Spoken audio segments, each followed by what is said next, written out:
Hello students, आज हम science के बायोलॉजी पोर्शन में चैप्टर 1 लाइफ प्रोसेसेस में सीखेंगे लाइफ प्रोसेस क्या होती है, न्यूट्रिशन क्या होता है, न्यूट्रिशन के मोड यानी कि autotrophic mode of nutrition, heterotrophic mode of nutrition.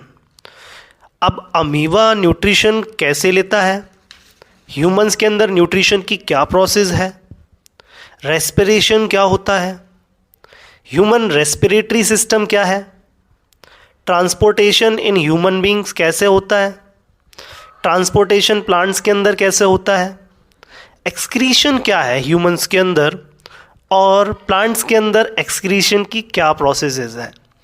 तो ये सारी चीज़ें हम इस चैप्टर में सीखेंगे। ये चैप्टर बहुत ही इंटरेस्टिंग है आप लोगों के लिए, बस आप लोगों को थोड़ा सा फोकस के साथ में समझते हुए चलना है। तो चलिए देखते हैं लाइफ प्रोसेस। लाइफ प्रोसेस का मतलब लिविंग ऑर्गेनिज्म में होने वाली मेंटेनेंस की, क्या लिविंग ऑर्गेनिज्म में होने वाली मेंटेनेंस की ऐसी प्रोसेसेस हैं जो एक दूसरे के बिना डिस्टर्ब किए, मतलब एक दूसरे को डिस्टर्ब नहीं करती हैं, बिना डिस्टर्ब किए लगातार होती रहती हैं।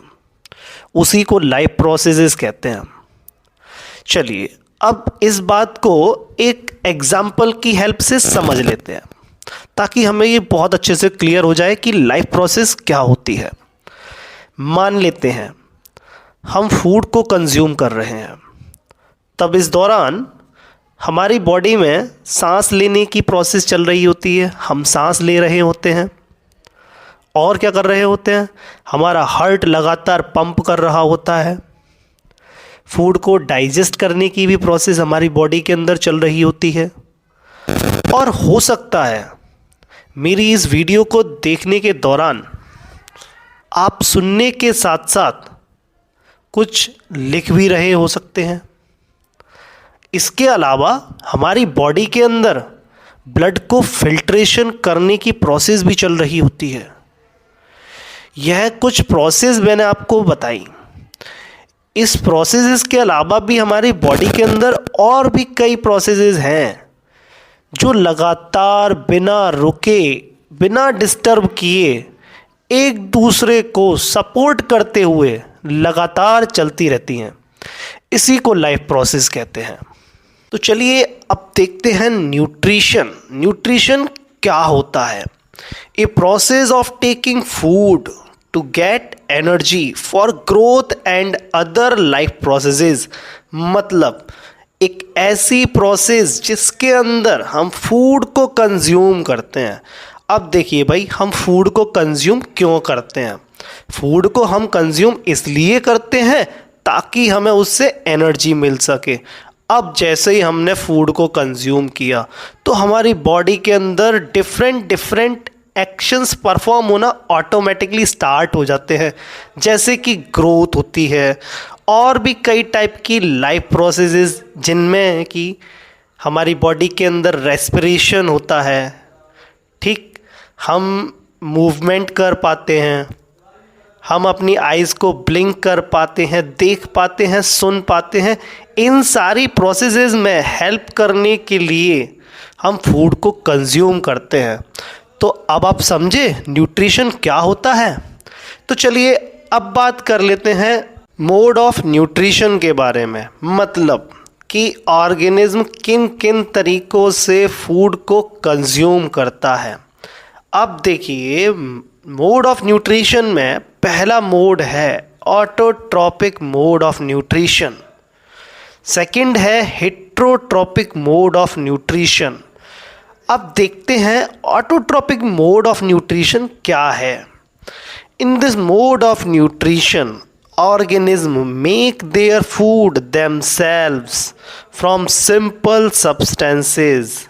मतलब न्यूट्रिशन का एक ऐसा मोड जिसके अंदर ऑर्गेनिज्म अपने फूड की सिंथेसिस मतलब प्रिपरेशन खुद करता है, उसे हम कहते हैं ऑटोट्रॉपिक मोड ऑफ न्यूट्रिशन। अब ये जो फूड की सिंथेसिस होती है वो बहुत सिंपल से सब्सटेंस से होती है, जैसे कि वाटर, कार्बन डाइऑक्साइड। तो ये इन सिंपल सब्सटेंस की हेल्प से फूड की प्रिपरेशन करता है। For example all green plants, जितने भी हरे बड़े पेड़ पौधे हैं वह सभी क्या करते हैं, अपने फूड की सिंथेसिस खुद करते हैं। अब क्योंकि ये ऑर्गेनिज्म अपने फूड की सिंथेसिस खुद करते हैं, इसलिए हम इनको ऑटोट्रॉप्स भी कहते हैं। यहाँ पर ऑटो का मतलब सेल्फ है और ट्रॉप्स का मतलब यहाँ पर न्यूट्रिशन है, यानी कि सेल्फ न्यूट्रिशन। हो सकता है आप में से कुछ लोग ये सोच रहे होंगे कि सर हम भी तो अपने फूड की सिंथेसिस खुद करते हैं, तो क्या सर हम भी ऑटोट्रॉप्स हुए? देखिए मैं आपको बता दूं कि हम ऑटोट्रॉप्स नहीं हुए, भले ही हम अपने फूड की सिंथेसिस किचन में जाकर के खुद ही क्यों ना करते हों। ऐसा क्यों, देखते हैं। देखिए बेसिकली जो प्लांट्स होते हैं वो फोटोसिंथेसिस की प्रोसेस करते हैं। फोटोसिंथेसिस की प्रोसेस को हम 6-7 क्लास से पढ़ते हुए आ रहे हैं। अब तुम लोग सोच रहे होगे कि सर अब हम इसको पढ़ते हुए आ रहे हैं तो अब क्यों पढ़ रहे हैं? देखिए ऐसा इसलिए क्योंकि 6-7 क्लास में बात अलग थी, अब इसका लेवल बढ़ चुका है, इसको अब इतना हल्के में ना लो। देखिए फोटोसिंथेसिस की जो प्रोसेस होती है वह फूड बनाने की प्रोसेस होती है। अब इस प्रोसेस के अंदर क्या होता है देखते हैं। Photosynthesis is food making process in plants from simple substances like carbon dioxide and water in the presence of sunlight and chlorophyll. मतलब प्लांट्स के अंदर फूड बनाने की एक ऐसी प्रोसेस जिसमें सिंपल सब्सटेंसेस का इस्तेमाल किया जाता है। अब ये जो सिंपल सब्सटेंसेस हैं ये बेसिकली एनवायरनमेंट से मिलते हैं। एनवायरनमेंट से कैसे भाई, देखते हैं। अब बात करें कार्बन डाइऑक्साइड की, तो ये कार्बन डाइऑक्साइड बेसिकली हमें हमारे एटमॉस्फेयर में मिलता है। अब क्योंकि ये प्लांट के लिए एक रॉ मटेरियल है तो इस रॉ मटेरियल का इस्तेमाल किया जाता है प्लांट के थ्रू। अब देखिए कैसे, ये जो कार्बन डाइऑक्साइड है ना, ये कार्बन डाइऑक्साइड लीव्स में प्रेजेंट, क्या ये कार्बन डाइऑक्साइड लीव्स में प्रेजेंट स्टोमेटा, स्टोमेटा हम पढ़ते हैं 7th क्लास में, अभी हम आगे और इसको देखेंगे। तो ये लीव्स में प्रेजेंट स्टोमेटा के थ्रू कार्बन डाइऑक्साइड को लेता है और रूट्स के थ्रू सॉइल से वाटर को लेता है।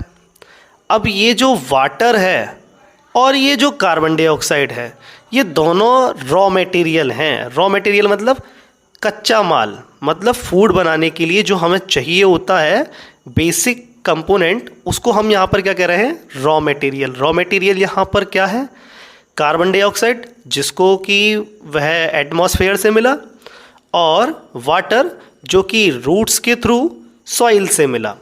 अब जैसे ही ये रूट्स के थ्रू होते हुए लीव्स के अंदर पहुंचता है तो लीव्स के अंदर कार्बन डाइऑक्साइड और वाटर सनलाइट की प्रेजेंस में क्लोरोफिल की भी प्रेजेंट यहाँ पर ज़रूरी है।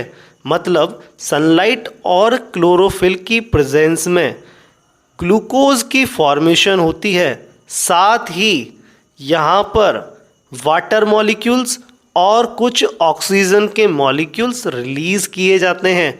इस पूरी प्रोसेस को हम फोटोसिंथेसिस कहते हैं। क्यों ना आप फोटोसिंथेसिस की प्रोसेस को स्टेप बाय स्टेप समझ लिया जाए। देखते हैं कि कैसे ये फोटोसिंथेसिस की प्रोसेस होती है। देखिए फर्स्ट स्टेप में क्या होता है, absorption of light energy by chlorophyll.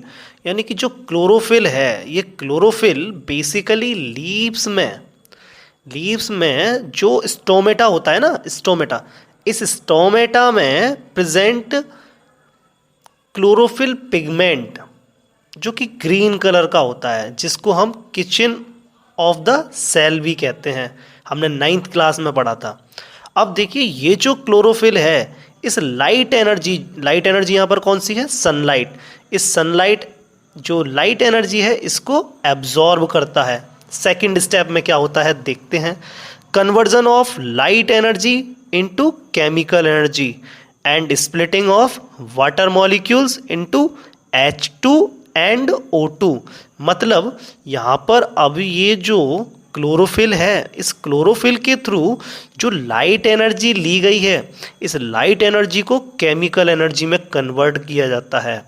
साथ ही जो वाटर मॉलिक्यूल्स एब्जॉर्ब किए गए थे सॉइल से, उसको यहाँ पर H2 और O2 में तोड़ दिया जाता है। साथ ही अब देखते हैं थर्ड स्टेप क्या होता है, reduction of carbon dioxide to carbohydrates. मतलब अब ये जो कार्बन डाइऑक्साइड है, वाटर मॉलिक्यूल्स को तो तोड़ दिया गया, अब देखिए कार्बन डाइऑक्साइड के साथ में क्या होता है, कार्बन डाइऑक्साइड को रिड्यूस कर दिया जाता है। हमने फर्स्ट चैप्टर में पढ़ा था रिडक्शन रिएक्शन। रिडक्शन रिएक्शन में हमने देखा था एक ऐसी प्रोसेस जिसके अंदर ऑक्सीजन का रिमूवल होता है, वही प्रोसेस यहाँ पर ये है। इसके अंदर यहाँ पर क्या हो रहा है, इस कार्बन डाइऑक्साइड मॉलिक्यूल को कार्बोहाइड्रेट्स में रिड्यूस कर दिया जाता है, जो कि ग्लूकोज की कॉम्प्लेक्स फॉर्म है। आपको क्या लगता है कि सिर्फ टर्म एंड कंडीशन हम इंसान ही लगाना जानते हैं? नहीं, अगर आप ऐसा सोचते हो तो बिल्कुल गलत है। प्लांट्स फोटोसिंथेसिस की प्रोसेस के लिए कुछ टर्म्स एंड कंडीशंस को फॉलो करना होगा। अगर यह टर्म्स एंड कंडीशंस फॉलो हुई तो भैया फोटोसिंथेसिस की प्रोसेस होगी, नहीं तो ये फोटोसिंथेसिस की प्रोसेस नहीं होगी अगर हमने इसकी एक भी कंडीशन को फॉलो नहीं होने दिया तब। अब देखते हैं क्या कंडीशंस हैं फोटोसिंथेसिस के लिए। फोटोसिंथेसिस के लिए सनलाइट, क्लोरोफिल, कार्बन डाइऑक्साइड और वाटर मॉलिक्यूल्स का होना बहुत ज़रूरी है। यही तो इसके लिए बेसिक मटेरियल है, कार्बन डाइऑक्साइड और वाटर। अगर लीव्स ना हो तो बिना लीव्स के भैया फोटोसिंथेसिस की प्रोसेस प्लांट्स के अंदर यहाँ पर देखने को नहीं मिलेगी। तो ये कुछ कंडीशंस थी फोटोसिंथेसिस के लिए। देखिए, क्या आप जानते हैं स्टोमेटा पोड के पॉइंट ऑफ व्यू से और फोटोसिंथेसिस के लिए बहुत ही इम्पॉर्टेंट टॉपिक है। अब फोटोसिंथेसिस की प्रोसेस में जो मेन रोल है वह स्टोमेटा का है। तो इसलिए एक बार स्टोमेटा क्या है, ये कैसा दिखता है, इसके क्या फंक्शंस हैं, एक बार जान पहचान कर लेते हैं। देखिए, these are the tiny pores present on the surface of leaves in large number. मतलब ये छोटे छोटे पोर्स होते हैं जो कि लीव्स की सरफेस पर बहुत ज़्यादा संख्या में पाए जाते हैं। अब ज़रा ध्यान से देखिए इस लीफ को। इस लीफ में आपको बहुत सारे डिज़ाइंस देखने को मिल रही होंगी। ये जो छोटी छोटी डिज़ाइंस हैं, इन छोटी छोटी डिज़ाइंस को ही हम बोलते हैं स्टोमेटा। जब हम इन छोटी छोटी डिज़ाइंस को माइक्रोस्कोप के अंदर जूम इन करके देखते हैं तो ये हमें कुछ इस प्रकार नज़र आती हैं। यहाँ पर आपको कुछ बीन शेप या फिर डंबल शेप स्ट्रक्चर आपको देखने को मिल रही होंगी। ये जो बीन शेप्ड स्ट्रक्चर हैं, इनको हम यहाँ पर बोलते हैं गार्ड सेल्स। क्या बोलते हैं? Guard cells. अब इन जो गार्ड सेल्स हैं, इन गार्ड सेल्स के बीच में जो स्पेस होता है, उस स्पेस को हम बोलते हैं स्टोमा। क्या बोलते हैं? स्टोमा। इस स्टोमा को हम दूसरे नाम से भी जानते हैं, इसे हम और बोलते हैं स्टोमेटल पोर। इसी स्टोमेटल पोर के थ्रू यहाँ पर कार्बन डाइऑक्साइड अंदर आती है और ऑक्सीजन बाहर जाती है। अभी फंक्शंस को अभी हम आगे देखेंगे। अभी बात करते हैं स्टोमेटल पोर के अलावा क्लोरोप्लास्ट की।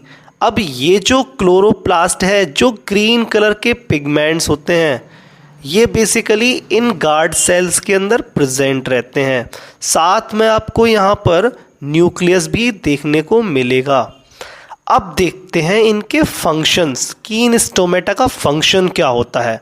बेसिकली स्टोमेटा के दो बहुत ही इम्पॉर्टेंट फंक्शंस हैं, जिसमें से पहला है gaseous exchange between plant and the atmosphere, यानी कि गैसेस का एक्सचेंज होना प्लांट और एटमॉस्फेयर के बीच। अब ये गैसेस का एक्सचेंज का मतलब क्या है? गैसेस यहाँ पर दो टाइप की हैं, एक ऑक्सीजन जो फोटोसिंथेसिस की प्रोसेस के बाद फॉर्म होती है, और दूसरी है कार्बन डाइऑक्साइड जो कि फोटोसिंथेसिस की प्रोसेस से पहले ली जाती है। यानी कि आती है कार्बन डाइऑक्साइड और बाहर निकल करके क्या जाती है? ऑक्सीजन। तो मतलब यहाँ पर किन किन का एक्सचेंज हो रहा है? कार्बन डाइऑक्साइड ली जा रही है और ऑक्सीजन बाहर निकाली जा रही है। इन्हीं को हम कहते हैं गैसियस एक्सचेंज प्लांट और एटमॉस्फेयर के बीच। दूसरा बहुत ही इम्पॉर्टेंट फंक्शन है, वह है plants losses water through stomata, यानी कि जो प्लांट्स होते हैं वह अपने अंदर से जो एक्स्ट्रा वाटर उसके अंदर आ गया है इसको रिमूव करने के लिए ये यहाँ से वाटर को बाहर निकाल दिया जाता है। ये मतलब प्लांट्स के अंदर एक्स्ट्रा वाटर को रिमूव भी किया जाता है। ये दूसरा इम्पॉर्टेंट फंक्शन है। अब ये जो स्टोमेटा के थ्रू वाटर निकाला गया है, क्या ये ड्रॉप्स की फॉर्म में टपकता रहता है? नहीं। बेसिकली ये जो वाटर है वह लिक्विड फॉर्म में ना निकल करके गैसियस फॉर्म में निकलता है। अब वाटर की गैसियस फॉर्म क्या होगी? वाटर वेपर्स फॉर्म, यानी कि वाटर वेपर्स की फॉर्म में ये बाहर निकलेगा। इसी प्रोसेस को हम बोलते हैं ट्रांसपिरेशन। क्या बोलते हैं? ट्रांसपिरेशन। तो अब बात आती है हेट्रोट्रॉपिक मोड ऑफ न्यूट्रिशन की। एक बार जान लेते हैं हेट्रोट्रॉपिक मोड ऑफ न्यूट्रिशन क्या है। देखिए, heterotrophic mode of nutrition, in this mode of nutrition organism cannot synthesize their own food. Organism cannot synthesize their own food and depend on other organism for their food. मतलब nutrition का एक ऐसा mode जिसमें organism अपने food की synthesise मतलब preparation खुद नहीं कर सकता है और अपने फूड के लिए दूसरे ऑर्गेनिज्म के ऊपर डिपेंड रहता है, उसे हम कहते हैं हेट्रोट्रॉपिक मोड ऑफ न्यूट्रिशन, जिसमें कि सारे नॉन ग्रीन ऑर्गेनिज्म आ जाते हैं, या फिर हम कह सकते हैं नॉन ग्रीन प्लांट्स, जैसे कि यीस्ट जो कि एक टाइप का फंगस है। यहाँ पर ये हेट्रोट्रॉपिक मोड ऑफ न्यूट्रिशन को फॉलो करता है। इसी प्रकार से यहाँ पर अमीबा भी जो है हेट्रोट्रॉपिक मोड ऑफ न्यूट्रिशन को फॉलो करता है। अमीबा एक टाइप का प्रोटोजोआ है। इसी प्रकार से एनिमल्स और ह्यूमंस भी हेट्रोट्रॉपिक मोड ऑफ न्यूट्रिशन को फॉलो करते हैं, क्योंकि ये भी अपने फूड की सिंथेसिस खुद नहीं कर सकते हैं। अब क्योंकि ये अपने फूड की सिंथेसिस खुद नहीं कर सकते हैं, तो सिंपल सी बात है, अपने फूड के लिए दूसरे ऑर्गेनिज्म के ऊपर डिपेंड रहेंगे और रहते हैं। इन्हीं को हम क्या कहते हैं? Heterotrophic mode of nutrition. आपको क्या लगता है कि सिर्फ हम इंसान ही इकलौते ऐसे जीव हैं जो अपने फूड के लिए दूसरे ऑर्गेनिज्म पर डिपेंड रहते हैं? अगर आप ऐसा सोचते हैं तो बिल्कुल गलत सोच रहे हैं, और जो मेरे जैसा सोचते हैं वो बिल्कुल सही सोच रहे हैं। मतलब कि इंसान के अलावा और भी कई प्रकार के जानवर हैं, यानी कि जिनमें बहुत छोटे छोटे माइक्रो ऑर्गेनिज्म भी हैं और बड़े बड़े जानवर भी हैं, बड़े बड़े मैक्रो एनिमल्स, हम मैक्रो ऑर्गेनिज्म इनको हम कह सकते हैं। तो इस बिहाफ पर हमने हेट्रोट्रॉपिक मोड ऑफ न्यूट्रिशन को दोबारा से 3 कैटेगरी में डिवाइड किया है, जिसमें से एक पहला जो कैटेगरी है वह है होलोजोइक, दूसरी है पैरासिटिक, तीसरी है सेप्रोफाइटिक मतलब holozoic mode of nutrition, parasitic mode of nutrition, saprophytic mode of nutrition. तो चलिए अब बात करते हैं होलोजोइक न्यूट्रिशन क्या होता है, एक बार इसको भी देख लेते हैं। Holozoic nutrition is that method which involves the ingestion, digestion, absorption and assimilation of food materials. For example, humans, lion, tigers and amoeba etc. मतलब होलोजोइक न्यूट्रिशन एक ऐसा न्यूट्रिशन होता है जिसके अंदर कोई ऑर्गेनिज्म पहले तो फूड को इंजेस्ट करता है, मतलब कंज्यूम करता है, उसके बाद में उसको डाइजेस्ट करता है। डाइजेस्ट करने के बाद में उस फूड में से जो ज़रूरी मटेरियल होते हैं, जो कंपोनेंट होते हैं, उनको एब्जॉर्ब किया जाता है, मतलब अवशोषित किया जाता है। एंड एसिमिलेशन यानी कि मिलाया जाता है। इस पूरी प्रोसेस को हम कहते हैं होलोजोइक न्यूट्रिशन। जैसे कि ह्यूमंस इस होलोजोइक मोड ऑफ न्यूट्रिशन को फॉलो करते हैं, इसी प्रकार से लायन, टाइगर और अमीबा भी होलोजोइक मोड ऑफ न्यूट्रिशन को फॉलो करते हैं। तो चलिए अब बात करते हैं नेक्स्ट मोड ऑफ न्यूट्रिशन की, पैरासिटिक मोड ऑफ न्यूट्रिशन या फिर parasitic nutrition. Parasitic nutrition is that nutrition in which an organism derives its own food from the body of another living organism।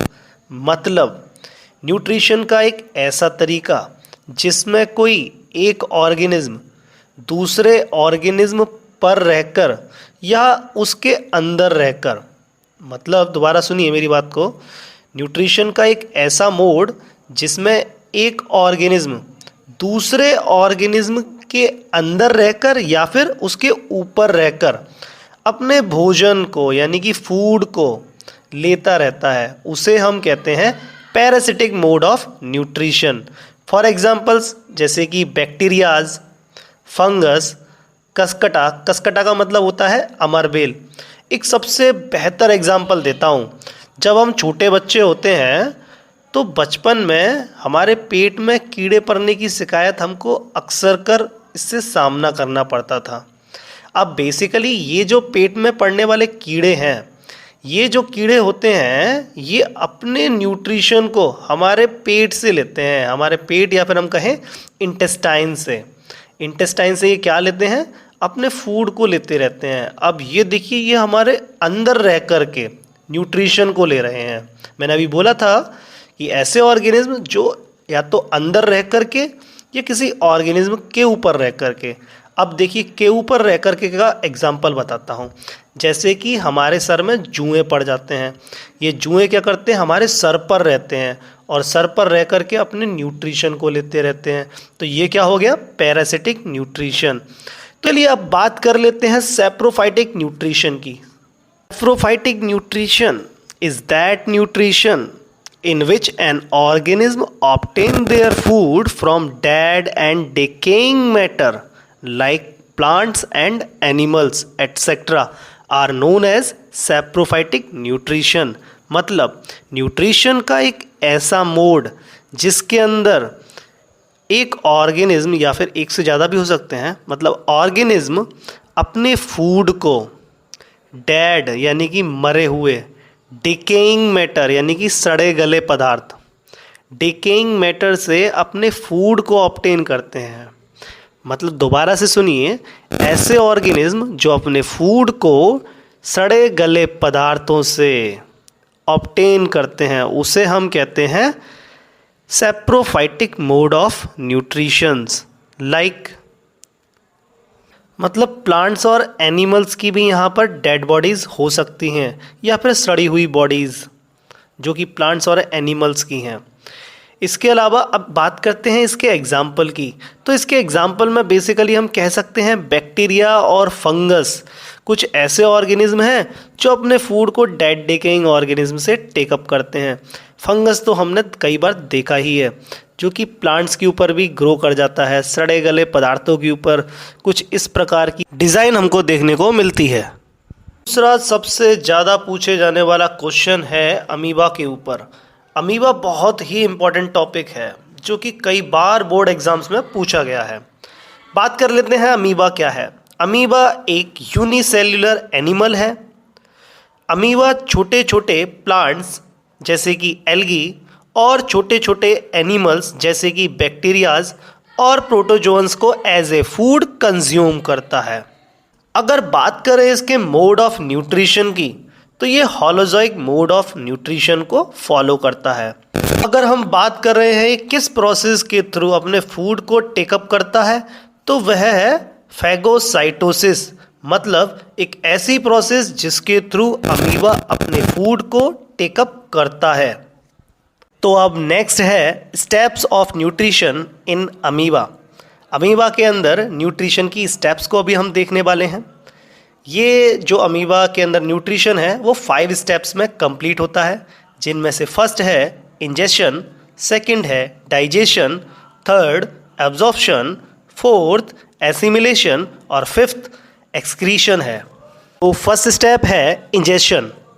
Amoeba engulf food with the help of pseudopodia with little surrounding water to form a food vacuole inside amoeba। मतलब समझिए कि जो amoeba है ना, ये amoeba pseudopodia क्या होते हैं? फिंगर लाइक प्रोजेक्शंस होती हैं। देखिए डायग्राम में ये सूडोपोडिया क्या है? फिंगर्स लाइक प्रोजेक्शन, इनको हम कहते हैं सूडोपोडिया। अब देखिए अमीबा सूडोपोडिया की हेल्प से फूड को वाटर के साथ वैक्यूल की फॉर्म में अंदर ले आता है। इसी प्रोसेस को हम कहते हैं इंजेशन। सेकंड स्टेप है digestion. Food in food vacuole is digested by digestive enzymes. These digestive enzymes from surrounding cytoplasm enters into the food vacuole and divide the food particles in simpler soluble molecule। मतलब amoeba के अंदर अब ये जो food vacuole पहुंचा है ingestion process के बाद, अब ये जो फूड वैक्यूल है, इस फूड वैक्यूल में डाइजेस्टिव एंजाइम्स फूड को डाइजेस्ट करने के लिए एंटर कर जाते हैं। अब आप लोग सोच रहे होंगे कि ये डाइजेस्टिव एंजाइम्स कहाँ से आए, तो ये डाइजेस्टिव एंजाइम्स साइटोप्लाज्म में ऑलरेडी प्रेजेंट रहते हैं और ये साइटोप्लाज्म में से उस फूड वैक्यूल के अंदर एंटर कर जाते हैं और उस फूड वैक्यूल के अंदर प्रेजेंट फूड को छोटे छोटे सिंपलर सॉल्युबल मॉलिक्यूल, यानी कि ऐसे मॉलिक्यूल जो इजीली घुल मिल सकें, उन मॉलिक्यूल्स में इनको कन्वर्ट कर दिया जाता है। इस पूरी प्रोसेस को हम कहते हैं डाइजेशन। अब नेक्स्ट है third absorption. The digested food comes out from the food vacuole and spread in whole cell of amoeba. मतलब ये जो डाइजेस्टेड फूड है वो फूड वैक्यूल में से बाहर निकल आता है और बाहर निकलने के बाद ये पूरे अमीबा के सेल के अंदर पूरी तरीके से फैल जाता है। इसी प्रोसेस को हम कहते हैं एब्जॉर्प्शन। अब फोर्थ है assimilation. Absorbed food lead to growth of amoeba and then amoeba can divide by reproduction। अब ये फूड जो एब्जॉर्ब किया गया है, ये जो एब्जॉर्ब्ड फूड है, ये अमीबा की ग्रोथ में और उसकी रिप्रोडक्शन की प्रोसेस में हेल्प करता है। इसी प्रोसेस को हम यहाँ पर बोलते हैं एसिमिलेशन। एसिमिलेशन का बेसिकली मीन्स ये होता है मिलाना। अब नेक्स्ट स्टेप और फिफ्थ लास्ट स्टेप है excretion. Undigested food removed out of the body of amoeba by busting their membrane. अब फिफ्थ स्टेप में अमीबा क्या करता है, अब जो फूड अनडाइजेस्टेड बचा, इस अनडाइजेस्टेड फूड को अपनी सेल मेम्ब्रेन को फोड़ करके, यानी कि अपनी जो मेम्ब्रेन है उस मेम्ब्रेन को बस्ट करके वहाँ से अनडाइजेस्टेड फूड को रिमूव कर दिया जाता है। इस प्रोसेस को हम कहते हैं एक्सक्रीशन।